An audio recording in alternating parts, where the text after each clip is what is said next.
Halo anak-anakku kelas 10, sehat semua bukan? Kembali pada pertemuan ini kita akan belajar PPKN masih pada bab 1 tentang nilai-nilai Pancasila dalam kerangka praktek penyelenggaraan pemerintahan negara. Anak-anak, minggu yang lalu kita sudah belajar untuk materi bab pertama, sub yang pertama pada bagian yang pertama. Nah, hari ini kita akan belajar untuk sub materi yang pertama tetapi bagian yang kedua tentang konsep pembagian kekuasaan di Indonesia. Kalian sudah siap belajar? Kita mulai ya. Konsep pembagian kekuasaan di Indonesia. Dalam sebuah praktek ketatanegaraan, tidak jarang terjadi pemusatan kekuasaan pada satu orang saja. Terjadi pengelolaan sistem pemerintahan dilakukan secara absolut atau otoriter. Nah, untuk menghindari hal tersebut, perlu ada pemisahan atau pembagian kekuasaan agar terjadi kontrol dan keseimbangan di antara lembaga pemegang kekuasaan tersebut. Dengan kata lain, kekuasaan legislatif, eksekutif maupun yudikatif tidak dipegang oleh satu orang saja. Anak-anak, apa sebenarnya konsep pemisahan dan pembagian kekuasaan itu?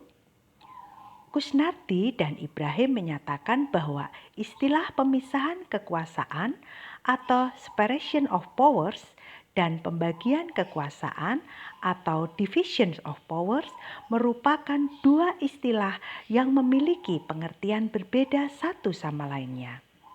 Pemisahan kekuasaan berarti kekuasaan negara itu terpisah-pisah dalam beberapa bagian, baik mengenai organ maupun fungsinya.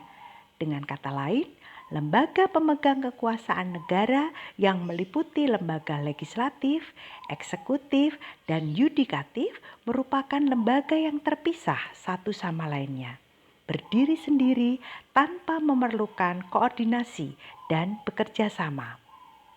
Setiap lembaga menjalankan fungsinya masing-masing. Contoh, negara yang menganut mekanisme pemisahan kekuasaan adalah Amerika Serikat.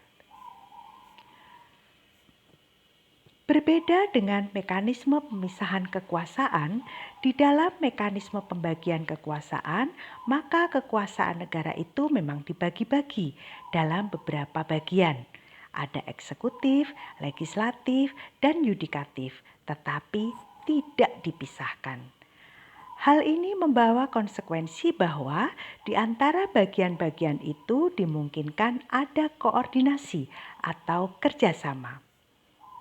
Mekanisme pembagian ini banyak sekali dilakukan oleh banyak negara di dunia termasuk di Indonesia. Bagaimana konsep pembagian kekuasaan yang dianut di negara Indonesia? Mekanisme pembagian kekuasaan di Indonesia diatur sepenuhnya di dalam Undang-Undang Dasar Negara Republik Indonesia tahun 1945. Penerapan pembagian kekuasaan di Indonesia terdiri atas dua bagian, yaitu pembagian kekuasaan secara horizontal dan pembagian kekuasaan secara vertikal. Anak-anak, kita akan bahas pembagian kekuasaan yang pertama dulu, yaitu pembagian kekuasaan secara horizontal. Pembagian kekuasaan secara horizontal yaitu pembagian kekuasaan menurut fungsi lembaga-lembaga tertentu, yaitu menurut fungsi lembaga legislatif, eksekutif, dan yudikatif. Berdasarkan Undang-Undang Dasar Negara Republik Indonesia tahun 1945, secara horizontal pembagian kekuasaan negara dilakukan pada tingkat pemerintahan pusat dan tingkat pemerintahan daerah. Pembagian kekuasaan pada tingkatan pemerintahan pusat berlangsung antara lembaga-lembaga negara yang sederajat. Pembagian kekuasaan pada tingkat pemerintahan pusat mengalami pergeseran setelah terjadinya perubahan Undang-Undang Dasar Negara Republik Indonesia tahun 1945. Pergeseran yang dimaksud adalah pergeseran klasifikasi kekuasaan negara yang pada umumnya terdiri atas 3 jenis kekuasaan, legislatif, eksekutif, dan yudikatif, menjadi 6 kekuasaan negara. Sekarang kita akan bahas mengenai kekuasaan yang pertama, yaitu kekuasaan konstitutif. Kekuasaan konstitutif adalah kekuasaan untuk mengubah dan menetapkan undang-undang dasar. Kekuasaan ini dijalankan oleh Majelis Permusyawaratan Rakyat sebagaimana ditegaskan dalam pasal 3 ayat 1 Undang-Undang Dasar Negara Republik Indonesia tahun 1945 yang menyatakan bahwa Majelis Permusyawaratan Rakyat berwenang mengubah dan menetapkan undang-undang dasar. Yang kedua yaitu kekuasaan eksekutif. Kekuasaan eksekutif adalah kekuasaan untuk menjalankan undang-undang dan penyelenggaraan pemerintahan negara. Kekuasaan ini dipegang oleh Presiden sebagaimana ditegaskan dalam pasal 4 ayat 1 Undang-Undang Dasar Negara Republik Indonesia tahun 1945 yang menyatakan bahwa Presiden Republik Indonesia memegang kekuasaan pemerintahan menurut Undang-Undang Dasar.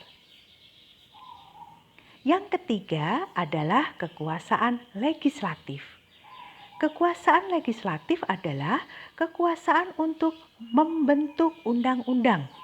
Kekuasaan ini dipegang oleh Dewan Perwakilan Rakyat sebagaimana ditegaskan dalam pasal 20 ayat 1 Undang-Undang Dasar Negara Republik Indonesia tahun 1945 yang menyatakan bahwa Dewan Perwakilan Rakyat memegang kekuasaan membentuk undang-undang.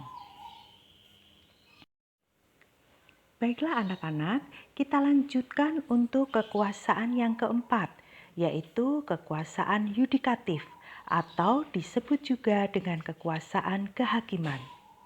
Kekuasaan yudikatif adalah kekuasaan untuk menyelenggarakan peradilan guna menegakkan hukum dan keadilan. Kekuasaan ini dipegang oleh Mahkamah Agung dan Mahkamah Konstitusi sebagaimana ditegaskan dalam pasal 24 ayat 2 Undang-Undang Dasar Negara Republik Indonesia tahun 1945 yang menyatakan bahwa kekuasaan kehakiman dilakukan oleh sebuah Mahkamah Agung dan badan peradilan yang berada di bawahnya dalam lingkungan peradilan umum, lingkungan peradilan agama, lingkungan peradilan militer, lingkungan peradilan tata usaha negara, dan oleh sebuah Mahkamah Konstitusi. Berikutnya adalah kekuasaan eksaminatif atau disebut juga dengan inspektif, yaitu kekuasaan yang berhubungan dengan penyelenggaraan pemeriksaan atas pengelolaan dan tanggung jawab tentang keuangan negara. Kekuasaan ini dijalankan oleh Badan Pemeriksa Keuangan sebagaimana ditegaskan dalam pasal 23E ayat 1 Undang-Undang Dasar Negara Republik Indonesia tahun 1945 yang menyatakan bahwa untuk memeriksa pengelolaan dan tanggung jawab tentang keuangan negara diadakan satu badan pemeriksa keuangan yang bebas dan mandiri.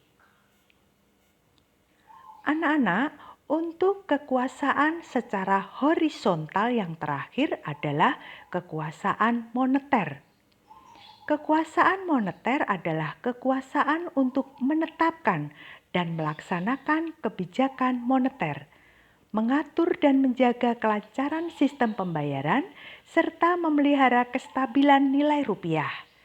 Kekuasaan ini dijalankan oleh Bank Indonesia selaku bank sentral di Indonesia, sebagaimana ditegaskan dalam pasal 23D Undang-Undang Dasar Negara Republik Indonesia tahun 1945 yang menyatakan bahwa negara memiliki suatu bank sentral yang susunan, kedudukan, kewenangan, tanggung jawab, dan independensinya diatur dalam undang-undang.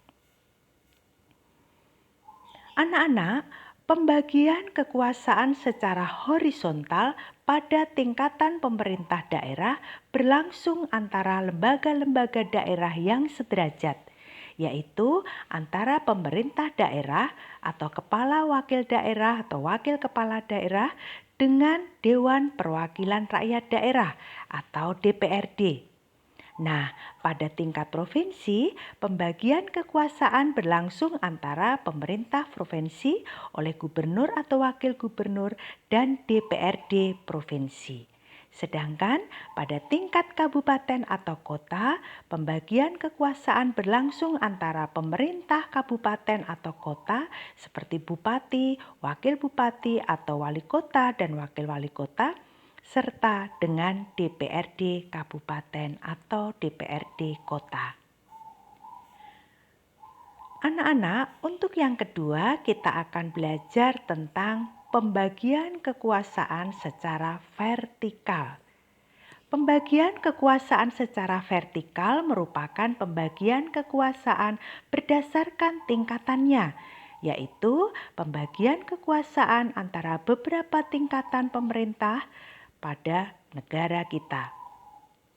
Pasal 18 ayat 1 Undang-Undang Dasar Negara Republik Indonesia tahun 1945 menyatakan bahwa Negara Kesatuan Republik Indonesia dibagi atas daerah-daerah provinsi dan daerah provinsi itu dibagi atas kabupaten dan kota, yang tiap-tiap provinsi, kabupaten, dan kota itu mempunyai pemerintahan daerah yang diatur dengan undang-undang.